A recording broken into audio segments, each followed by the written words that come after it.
my great pleasure to be able to talk to Dr. Maya Al Hawary, who's chairwoman of Carmel School in Dubai, the first Emirati woman PhD scholar. Now, Dr. Maya, can I call you Dr. Maya? Of Is that okay? course. Maya is Fantastic. fine. Maya, Maya's, wow. yeah. My daughter's name, so I Is really, it? my favorite Really? name in the That's world. interesting. Nice. How Fantastic. lovely. So here's How old is she? she's 15. Oh, mashallah. So at this moment in time, she's wondering what the world's about and how she can conquer it. Mashallah. And it's very different from the world that I certainly entered into. Do you find that with the way that you're growing students into the business world, that they are ready for it, they're more aware of it, or like I was 8,000 years ago when I first left school, I was just seeing what happened next? Are you that old? Not 8,000, but not far off, to be honest with you. You think kids are more aware of what they're going into now than before? Yeah, Bismillah ar-Rahman ar-Rahim. Definitely a very valid question. I don't think children are aware. I think they go with the flow naturally with instincts. That's how they're born, and that's how they're born to survive. They're very resilient. They've always been since day one. They will cry. They will find somebody to feed them. So there is that intuition internally that to be the ability to survive and the need to survive. So I remember my son, and he's 22 today, and he said, "My mom, I can't believe you were born in an age without Wi-Fi and YouTube." So for him, yeah, it's absurd. Can you imagine? Or He's internet. 22, or internet, yeah, absolutely. So when you're raising children today with the challenges of AI and whatnot, and its siblings, the AI and its siblings, right? If we talk about gamification, if we talk about technology and its use, and there are pros and there are cons, I believe that they face everything and they don't know what they're facing, and it's really up to us, parents and caregivers, superintendents, myself being chairperson of the board of governors, to be able to guide them and help them ethically, teach them what to choose, what's right, what's wrong, and how to be better users and more innate users and adaptive, but still not forget their value system. There's a lot you mentioned there I'm going to go back Yeah, over, but I want to absolutely. just position one thing that we started talking about the students and how they're not sure what's coming next. The parents are also a massive challenge for this because they don't know, but they need it to be Yeah. right. So somebody who's running a school, the pressure from parents to get it right must be immense.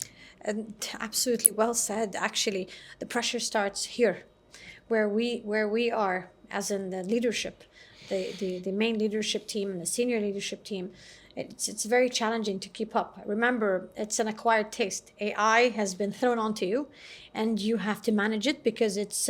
I believe our take on is much more challenging than our children. Our children, they learn it. You'll have a 2-year-old, less than 2-year-old. They're able to swipe through an iPad. They just get it. For us, you need to rehabilitate yourself, and you have to have agility. You have to have flexibility. You have to have some form of flexibility for change and change management. So that is something that we face every year, especially we're in Dubai, and there are high stakes and expectations, assessments, yearly assessments for schools, and there's Dubai code, so you have to follow a certain code, and for you to be that and cohort to that, you have to be and conform to it. You have to be at a certain level. So that is challenging for us. Imagine having us to learn and then educate parents to become better caregivers and more aware caregivers to their children that know more than all of us. I was going to say it's an impossible task. Every week, the goalposts move because of the AI battle going on between the big practitioners. Right. And so there's a new app, there's a new bit of coding, there's a new idea. Now, by the time that it reaches the general public, it's everywhere. But for you as a school, you have to check out to see if it's safe, got to check to see that it's Yeah. right.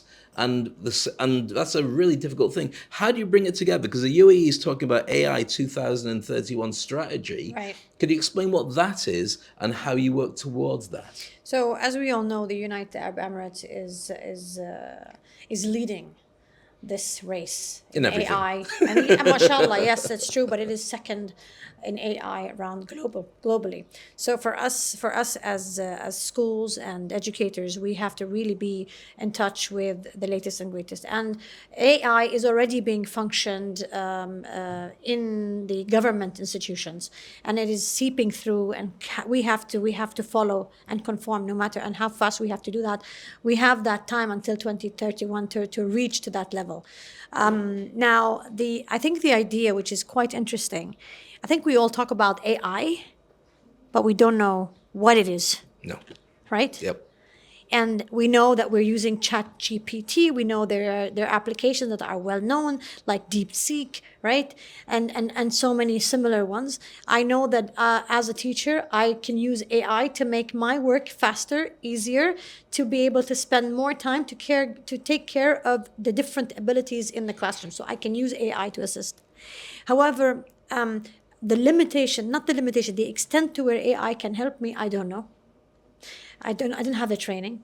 I'm having to learn day by day. I believe we all enjoy the talk of AI, but we don't know how to really use it to the best of our abilities and to the best of what the students need and what the school needs. So I also believe that AI, to be able to get that best training, it's very expensive. You need to, it takes intensive training, it takes time and effort, and also the budget. So that's something that as schools we worry about.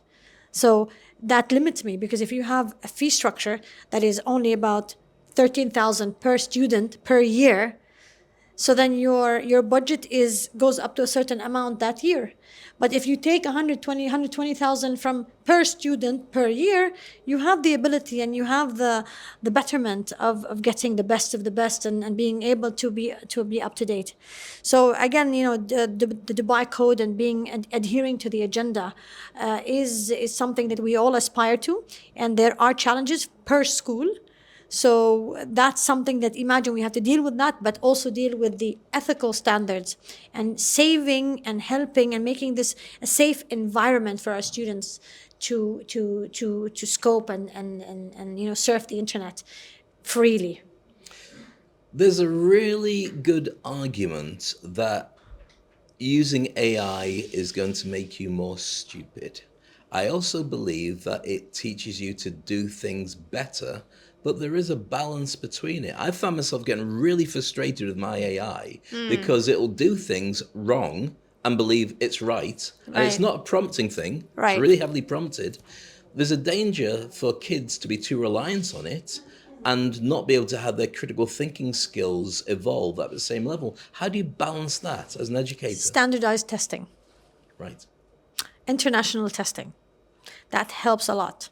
Whether it's TIMSS, PISA, NGRT, Checkpoint, IGCSEs, EdXL, all these board, although they are hectic, although they are, and if we talk of TEFL or IELTS or TOEFL or SATs and all that, and although they are very strainful for students, parents, teachers, and it's a process, right?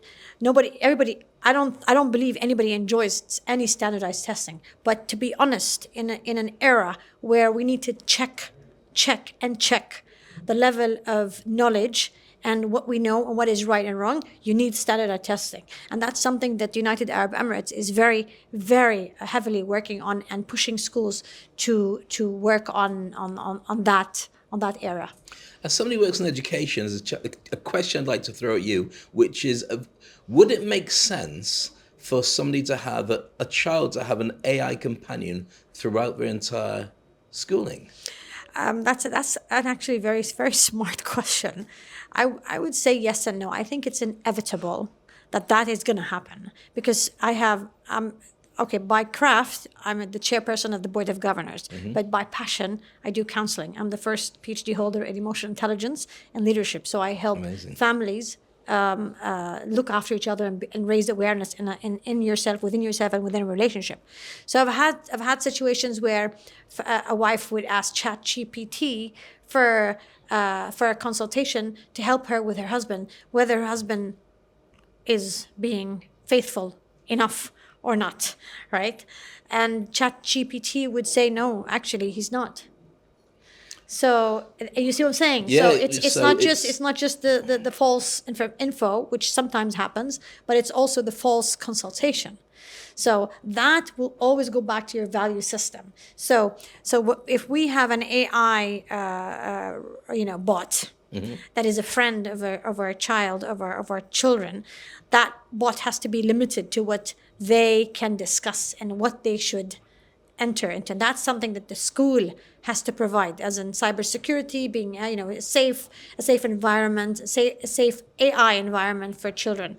But at the end of the day, hand in hand, as a school, I need to raise their value system. I believe that in 10 years, if not 2031, we will miss ourselves. We will miss, and we want to know more about us connecting with yourself rather than connecting with AI, because AI will be in the midst of, and you will be this bit. So where are you? Who are you?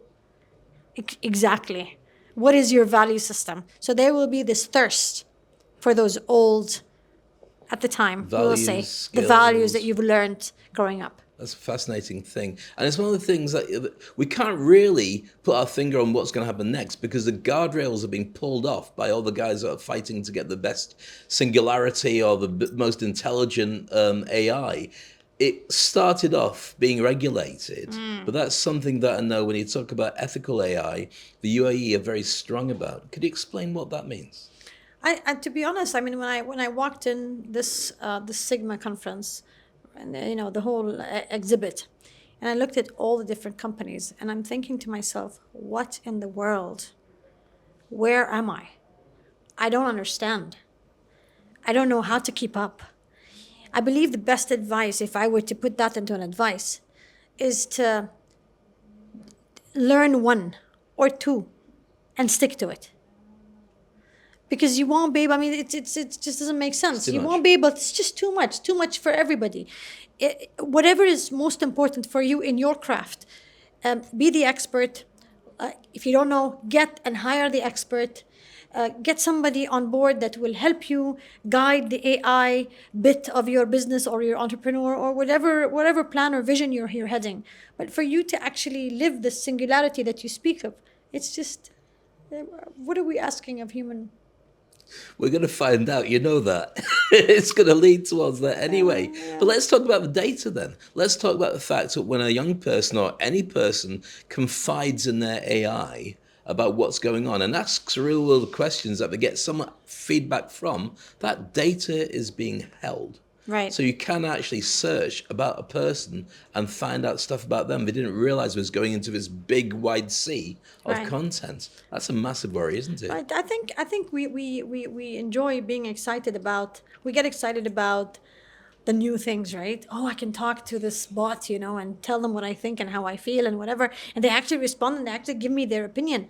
Yeah, but once you test things, then it turns out that there are other cons to it, and then that's when people become more. And I believe what's happening here is that bit by bit, there's an experimentation phase, and I believe we're in this experimentation Agree. phase altogether.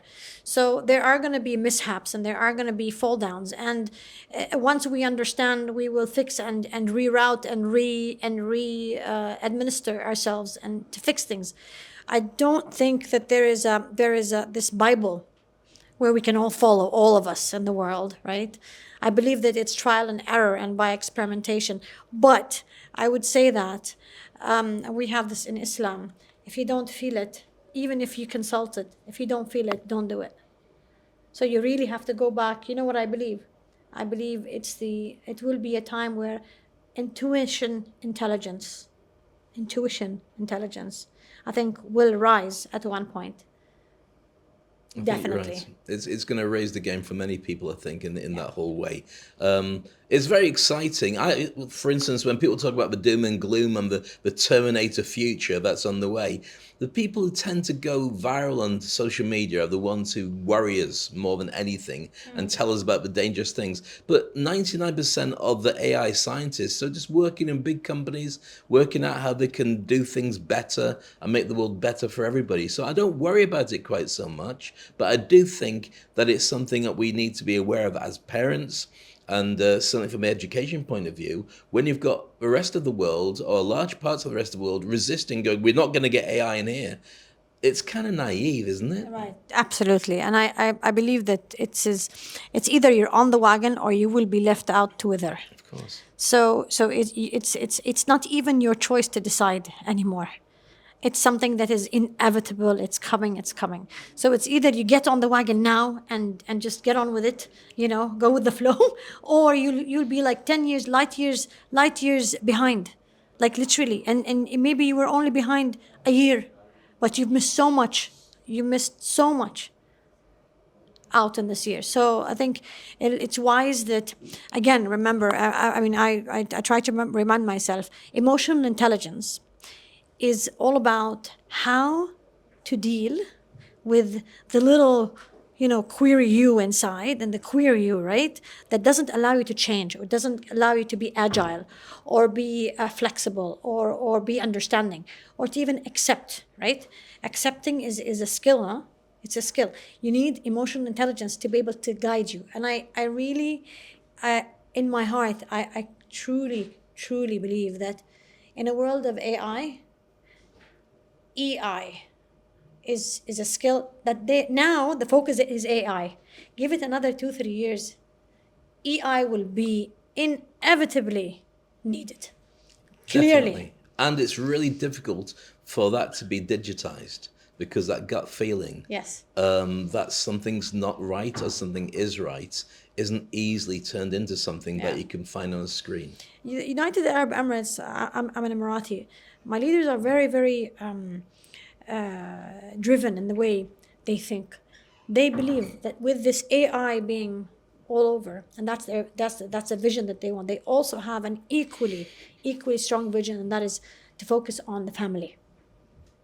Right, the family system needs to be reassessed and reviewed, and just to instill in more the value system, and that you raise your children, the behavioral, ethical value system that needs. That's something that they're also focused on. So, in the United Emirates, Alhamdulillah, I feel that we are guided. We don't have to worry, right? But as personally as an educator, and as myself, and leading a family in my own household, I worry. But that's your job. I worry. As a Yeah, parent, as somebody yeah, who's here, you have and to think about AI, that. how, what the hell? I don't know. Sorry, right? What is it? It's true. It's So I true. have to learn it myself to be able to help others. So I've been 30 years in the country, and I've got great confidence in our leadership, in what happens next, and so on. One of the things I love, and this is what I wanted to ask you, as a prominent Emirati lady in the industry, how do you see the future for women in AI? Because when I've worked with cybersecurity, one of the things that's so fascinating is not enough women in cybersecurity, but when they do get involved in it, they can see things that most people can't, like human nature, to work out why people are scamming, how it's coming, and what people are doing. Do you see AI being similar? I definitely, because it's an uprising industry, I believe that women. I'm worried that men always get into fields, but there are certain things that sometimes women, if they get on the wagon very quickly, they super lead the men, right? That's true. But not in all industries. But I worry about that sometimes. I think of it. However, I'll be honest. Somebody that is in the field. I'm also on social media, and the fact that AI is in my face everywhere I go. Everywhere I go, I need to be aware of it, alert of it. Try to improve as I go along. Yep. I find it challenging as a woman to keep up, because I have a family, I have a household, I have my own goals and dreams, and businesses and entrepreneurship that I'm working on.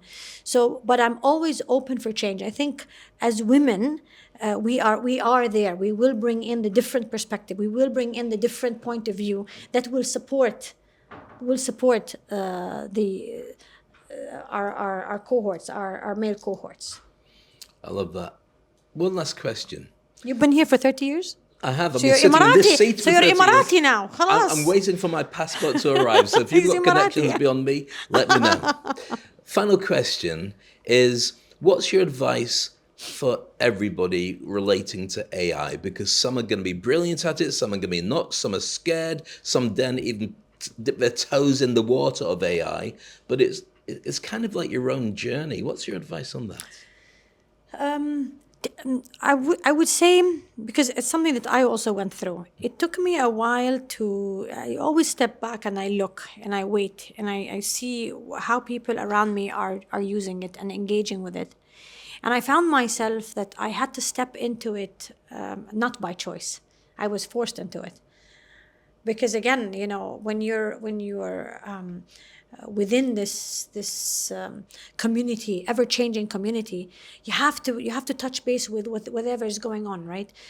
And I don't want to feel left out, to be honest. I'm on social media. I have over 100, not 100, over 1 million followers from all my YouTube, all my platforms, and I need to be up to date with my audience.